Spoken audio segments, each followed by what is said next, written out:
नमस्कार दोस्तों। आप सुन रहे हैं नो वार्निंग। और आज की कहानी सिर्फ सुनी नहीं जाती, महसूस की जाती है। क्योंकि भैरवपुर में कहा जाता है, अगर रात 2:12 कोई तुम्हारा नाम फुसफुसाए तो पलटना मत, क्योंकि उस आवाज़ में इंसान नहीं होता, और जो देख ले वो कभी पूरा वापस नहीं आता। भैरवपुर नक्शों में बस एक छोटा सा बिंदु, लेकिन लोककथाओं में एक जिंदा डर। दिन में ये गांव बिल्कुल आम लगता था। कच्ची गलियों में खेलते बच्चे, खेतों से आती मिट्टी की खुशबू, और शाम को पीपल के नीचे बैठकर बीड़ी फूंकते बुजुर्ग। सब कुछ सामान्य, लेकिन सूरज ढलते ही भैरवपुर बदल जाता था। हर घर के बाहर नींबू मिर्च टांगी जाती। कुछ लोग दरवाज़ों के नीचे राख की पतली लकीर खींचते। कुछ लोग सोते वक्त माथे पर काजल लगा लेते, और बच्चों को सिखाया जाता, रात में अगर कोई आवाज़ सुनो तो खिड़की भी मत खोलना। कोई नहीं पूछता क्यों, क्योंकि सब जानते थे। एक बूढ़ी औरत राघव से बोली, शहर में रहकर भूल गया होगा बेटा, यहाँ रात सवाल नहीं पूछती, सीधा जवाब ले जाती है।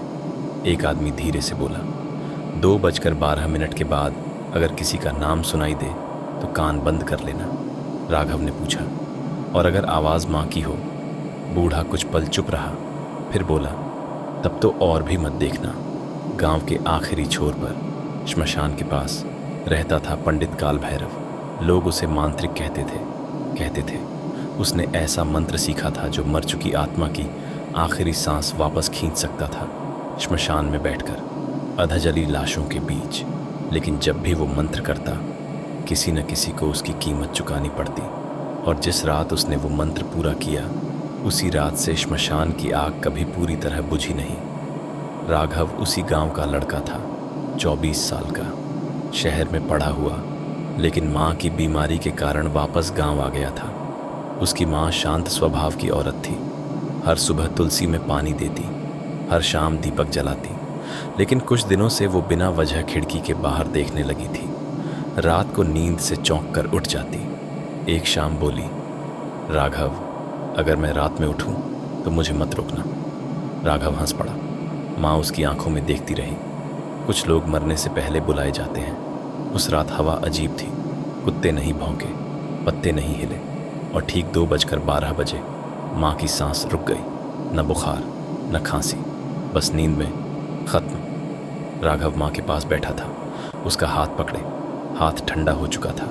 घर में चीखें गूंजने लगीं, औरतें रोने लगीं, मर्द सिर झुकाकर खड़े रह गए। तभी किसी बुजुर्ग ने कहा, अगर कोई वापस ला सकता है तो वही मांत्रिक। कुछ औरतों ने मुंह ढक लिया। एक रिश्तेदार फुसफुसाया, काल भैरव के पास गए तो या माँ मिलेगी या तू खो जाएगा। राघव ने धीरे कहा, अगर माँ एक सांस भी ले ले तो सब मंजूर है। राघव वहीं कुछ सेकंड खड़ा रहा। उसके दिल की धड़कन अब कानों में सुनाई देने लगी थी। उसके दिमाग में एक ही सवाल घूम रहा था, क्या वो सच में सही कर रहा है? उसे लगा जैसे गांव की हर खिड़की उसे देख रही हो, हर बंद दरवाजे के पीछे कोई सांस रोक कर बैठा हो। उसके पैर आगे बढ़ रहे थे, लेकिन मन बार बार कह रहा था, वापस चल। पर अब देर हो चुकी थी। डर के बावजूद राघव अकेला श्मशान की ओर चल पड़ा। रास्ते में बार बार लगा कोई पीछे चल रहा है, लेकिन मुड़कर देखता, कुछ नहीं। ऐसा लग रहा था जैसे पूरी प्रकृति सांस रोक कर बैठी हो। राघव की चाल अपने आप धीमी हो गई। उसे लगा उसके कदम अब जमीन पर नहीं पड़ रहे, बल्कि किसी गीली चीज पर फिसल रहे हैं। उसने अपनी हथेलियां देखी। पसीना नहीं था, उंगलियों पर किसी और की ठंडक थी। उसे अचानक अपनी माँ की अंतिम सांस याद आ गई। उसका सीना भारी हो गया। वो रुकना चाहता था, पर उसके पैर आगे बढ़ते रहे। पीछे कहीं मिट्टी के चरमराने की आवाज़ आई। राघव ने बहुत धीरे कहा, कौन है? लेकिन जवाब में सिर्फ उसकी अपनी सांस लौटी। तभी दूर कहीं लकड़ी चटकने की आवाज़ आई। राघव रुक गया। उसने धीमे से कहा, कौन है वहाँ? जवाब में सिर्फ सन्नाटा। फिर उसे अपनी ही परछाई चलती हुई महसूस हुई। उसकी सांस तेज हो गई।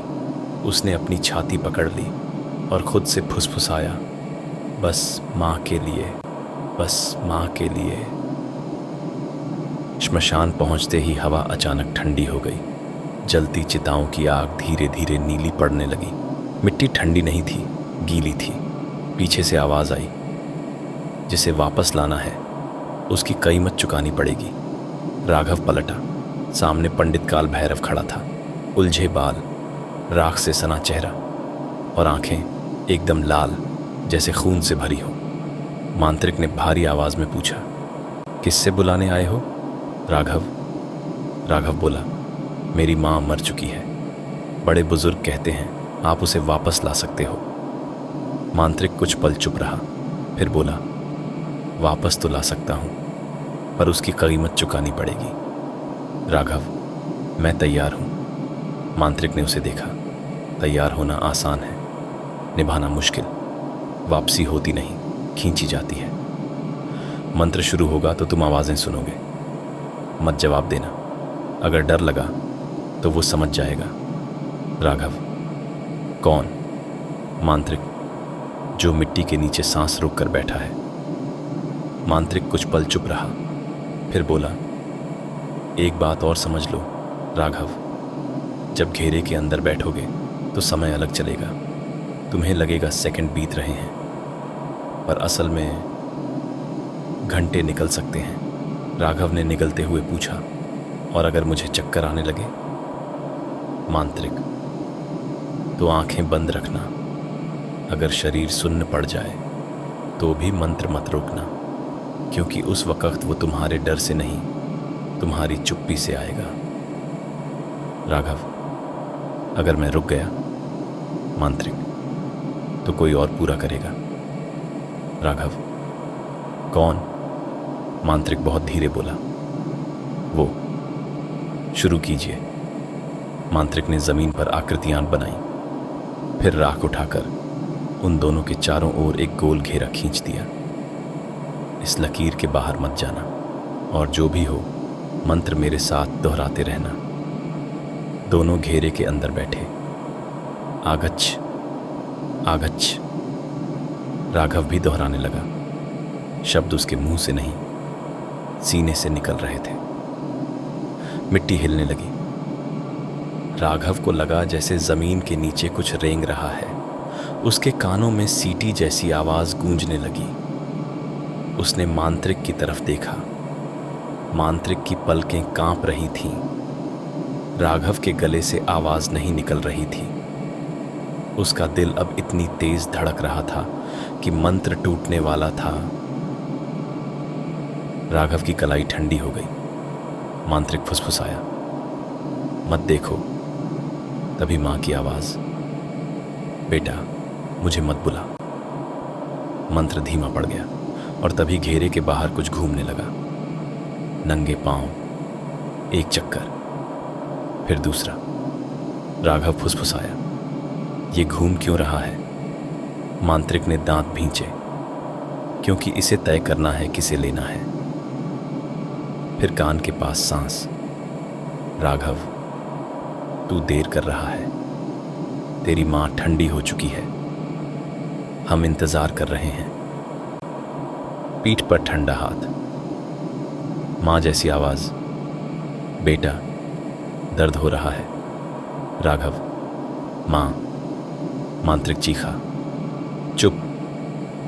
फिर गहरी फुसफुसाहट, अब तू हमें देखेगा। राघव ने आंखें खोल दी। मां जैसी शक्ल, पर आंखें काली, उल्टे जोड़, फटी चमड़ी, काली नसें, मुंह उल्टा। उस पल राघव समझ गया, ये उसकी मां नहीं थी, ये उससे कहीं ज्यादा खतरनाक था। उसकी रीढ़ में ठंड दौड़ गई। दिमाग ने कहा भाग, लेकिन शरीर सुन्न पड़ चुका था। आंखों में पानी भर आया, होंठ हिले और मंत्र वहीं टूट गया। राघव पीछे हटा। उसका पैर राख की लकीर पार कर गया। हवा चीखने लगी। घेरा बुझ गया। मांत्रिक, नहीं, अंदर रहो। लेकिन देर हो चुकी थी। साया एक पल के लिए रुका, जैसे तय कर रहा हो किसे लेना है। फिर उसने धीरे धीरे मांत्रिक की तरफ कदम बढ़ाए। मांत्रिक पीछे हटना चाहता था, लेकिन उसके पैर जमीन से चिपक गए। उसकी आंखें फैल गईं। उसने राघव की तरफ देखा। मुंह खुला, आवाज नहीं निकली। और तभी साये ने उसकी गर्दन को छुआ, पहले उंगलियों से, फिर पूरी पकड़ के साथ। मांत्रिक के गले से एक टूटी हुई आवाज निकली और उसी पल साया झपटा। राघव वहीं खड़ा रह गया। उसके पैर जमीन में गड़े हुए थे। वो चीखना चाहता था, लेकिन उसके गले से हवा भी नहीं निकल रही थी। उसकी उंगलियां कांप रही थीं। उसे लगा अगर वो हिला तो अगला नंबर उसी का होगा। उसकी आंखों के सामने मां का चेहरा आया, फिर मांत्रिक की आंखें, और उसी पल उसे समझ आ गया ये सब उसकी वजह से हो रहा है। उसका सीना कस गया, सांस अटक गई और वो बस देखता रहा। मरते वक्त उसने राघव की तरफ देखा।